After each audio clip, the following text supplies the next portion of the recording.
পাকিস্তানের মতো জায়গায় একটা রাষ্ট্রে সেখানে 25,000 খারিজি মাদ্রাসা আর 2011 অব্দি এবং তারপরে এত দুর্দান্ত একটা আবহাওয়ায় আমি ধরে নিচ্ছি ওটা 25,000 পাকিস্তান রাষ্ট্রে 25,000 খারিজি মাদ্রাসা, আমাদের গর্বের পশ্চিমবঙ্গে 25,000 খারিজি মাদ্রাসা, যেটা মুখ্যমন্ত্রী বলছেন সেগুলোকে রেগুলারাইজ করবে। আমি স্বর্ণালী প্রশ্ন করি সোজাসুজি দীপাঞ্জন বাবুর কাছে আসি। এর আগে এদের প্ল্যান ছিল, আমরা যেরকম জানতে পারছি বেঙ্গল এসটিএফ এর জেরায় এই সাদরাদি বলেছে যে এখানে নাকি প্ল্যান ছিল একটা 26-11 মতো নাশকতা করার। আমি 26-11 মতো ঘটনা কিভাবে ঘটানো হবে বা কি পরিকল্পনা কি ছক রয়েছে তার পাশাপাশি আমি বলি কি প্রত্যেক মুহূর্তে কিছুক্ষণ আগে শুনলাম মমতা বন্দ্যোপাধ্যায়কে জিজ্ঞাসা করার পর তিনি বলেছেন যে কোথায় কোন মাদ্রাসায় কি সিলেবাস পড়ানো হবে তিনি জানতে রাজি নন, তিনি সেখানে ইন্টারফেয়ার করবেন না। যদি কেউ রেজিস্ট্রেশন চায় তাহলে রেজিস্ট্রেশন দেওয়া হবে। অথচ যে খবর পাচ্ছি আমরা বাংলাদেশে যে ভাঙচুর চলছে এই লাস্ট 3 দিন ধরে, যেখানে বঙ্গবন্ধুর বাড়ি ভাঙা হয়েছে, সেখানে আগুন লাগানো হয়েছে, সেখানে প্যালেস্টাইনের ফ্ল্যাগ উড়েছে এবং তার সামনে দাঁড়িয়ে যে উল্লাস, যে নারকীয় উল্লাস, সেই সমস্ত ভিডিও দফায় দফায় যখনই ধরনের কোনো ঘটনা হয়, এমনকি যখন 5ই আগস্টের পরে পুলিশদেরকে মেরে ঝুলিয়ে নগ্ন করে টাঙিয়ে দেওয়া হয়েছিল ব্রিজের নিচ পর্যন্ত নিচে, সেই সময়কার ভিজুয়াল পর্যন্ত নাকি মোবাইলে দেখানো হচ্ছে যে এটাই হচ্ছে আমাদের করার কথা, এটাই হচ্ছে আমাদের সিলেবাস, এটাই আমাদের করতে হবে। ছোট ছোট 5 বছর 7 বছর বাচ্চাদেরকে মগজ ধোলাইয়ের কাজ চলছে। এগুলো কি কোনোভাবে প্রশাসন সরকার কেউ কিছু জানতে পারছে না, নিয়ন্ত্রণ করার কোনো উপায় নেই? দীপাঞ্জন বাবু। ওকে স্বর্ণালী, আমি কতগুলো তথ্য দিই বাট খুব তাড়াতাড়ি। এক, তোমার মনে আছে জাসিমউদ্দিন রহমানের যেদিন ভিডিও ব্রেক করেছিল রিপাবলিক বাংলা, আমি সেদিন ছিলাম, সম্ভবত ওটা অগাস্টের 16 অথবা 17ই আগস্ট।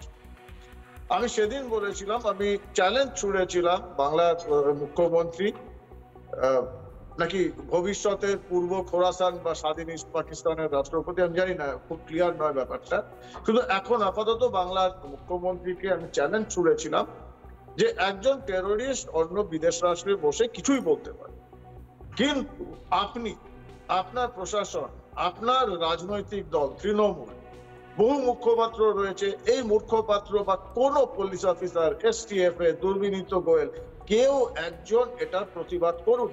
এখনো অব্দি আমি গুনেছি 174 দিন, সম্ভবত এখনো অব্দি রিজয়েন্ডার আসেনি এটা সম্পর্কে, চুপ করে বসে গেছে। এক।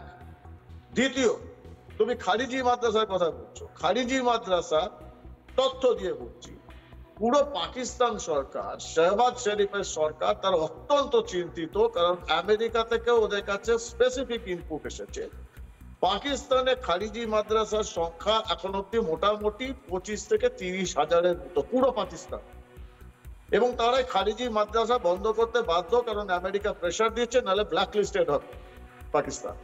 আর আমাদের পশ্চিমবঙ্গে অন রেকর্ড একটি টিভি চ্যানেলে, যেটা আর্কাইভে পাবে, হুমায়ুন কবির, তৃণমূলের দুর্দান্ত সব দোর্দণ্ড ইত্যাদি প্রভৃতি এমএলএ ভরতপুরে, হুমায়ুন কবির কি বলেছেন যে 2011 অব্দি বাংলাতে প্রায় 12-14 হাজার খারিজি মাদ্রাসা ছিল, এবং উনি স্বীকার করেছেন অন ক্যামেরা যে 2011 পরে তৃণমূল জমানায় আরো বেশ কিছু হাজার বেড়েছে, এবং এদের উপর আমাদের নিয়ন্ত্রণ নেই। এখন প্রশ্ন হচ্ছে, পাকিস্তানের মতো জায়গায় একটা রাষ্ট্রে সেখানে 25,000 খারিজি মাদ্রাসা আর 2011 অব্দি এবং তারপরে এত দুর্দান্ত একটা আবহাওয়ায় আমি ধরে নিচ্ছি ওটা 25,000 পাকিস্তান রাষ্ট্রে 25,000 খারিজি মাদ্রাসা, আমাদের গর্বের পশ্চিমবঙ্গে 25,000 খারিজি মাদ্রাসা, যেটা মুখ্যমন্ত্রী বলছেন সেগুলোকে রেগুলারাইজ করবে। আমি এখানে শঙ্কুদেব বাবু আছেন, আমি শঙ্কুদেব বাবু আপনাদের কাছে আমি স্বনির্বন্ধ অনুরোধ করছি, আপনারা তো ভারতবর্ষের সব থেকে বড় রাজনৈতিক দল, আপনারা আর কবে রাস্তায় নামবেন? এই খারিজি মাদ্রাসাগুলোকে যদি অথরাইজ করা হয়, রেজিস্ট্রেশন করা হয়, তাদের টাকা দেওয়া হবে, আমার আপনার করদাতাদের টাকা খারিজি মাদ্রাসায়। এখন ব্যাপার হচ্ছে কি জানো তো, একটা টার্মিনোলজি আছে জানো তো, যেটা তুমি বলছিলে, আমি দেখছিলাম যে এই সরকার কি সন্ত্রাসবাদের বিরুদ্ধে কিছু করবে না, কারণ এই সন্ত্রাসবাদীরা এখন সরকারি সন্ত্রাসবাদী হয়ে গেছে, তৃণমূলের সরকারের সরকারি সন্ত্রাসবাদী না। আমি এটা বারবার বলছি, সাংবাদিক বন্ধু যিনি আছেন রক্তিম বাবু, উনিও বলছেন বাঙালি এখনো ঘুমিয়ে রয়েছে, আমরা বারবার করে বলছি, আমি তোমাকে একটা তোমাদেরও বলি, স্বর্ণালী, তুমি, অনির্বাণ, ময়ূক, তোমরা একটু সাবধানে থাকবে, ডোন্ট আন্ডার এস্টিমেট। এই জসিমউদ্দিন রহমানের যে রাইট হ্যান্ড জাকিরুল্লাহ, তাকেও কিন্তু বাংলাদেশ থেকে জেল থেকে বার করা হয়েছে, এবং এই জাকিরুল্লাহ 7 জনের যে ব্লগারের হত্যা, তার জন্য সরাসরি সে এক্সিকিউট প্ল্যান করেছে। এবং জাকিরুল্লাহ পশ্চিমবঙ্গে যারা আওয়াজ ওঠাচ্ছে সন্ত্রাসবাদীদের বিরুদ্ধে, তাদের হত্যার করছে, এবং তাদের মধ্যে একদমই তাই। এবং এখানে আমি বলছি, আপনি বলছেন প্রশাসনের কাজ, শঙ্কুদেবের কাছে আমারও প্রশ্ন রয়েছে। তো তার আগে আমি বলি, ভাবুন কি কানেকশন, যে 7 রাদিকে গ্রেপ্তার করে জিজ্ঞাসাবাদ করে পাওয়া গেছে, সেই 7 রাদি ফুল ফ্যামিলি নিয়ে এসেছিল, তার 2 পিস্তত ভাই তার সঙ্গে এসেছিল, যে এত বড় কাজগুলো চালাচ্ছে এখানে।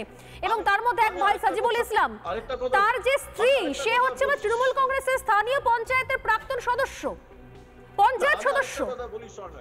তার মানে এরা বুঝে গেছে যে এখানে পশ্চিমবঙ্গে যে সুবিধা হচ্ছে না আসামে, ত্রিপুরায়, পশ্চিমবঙ্গে সেই সুবিধা হচ্ছে, কারণ এখানে তৃণমূল কংগ্রেস সরকার ভোট ব্যাংকের জন্য লালায়িত।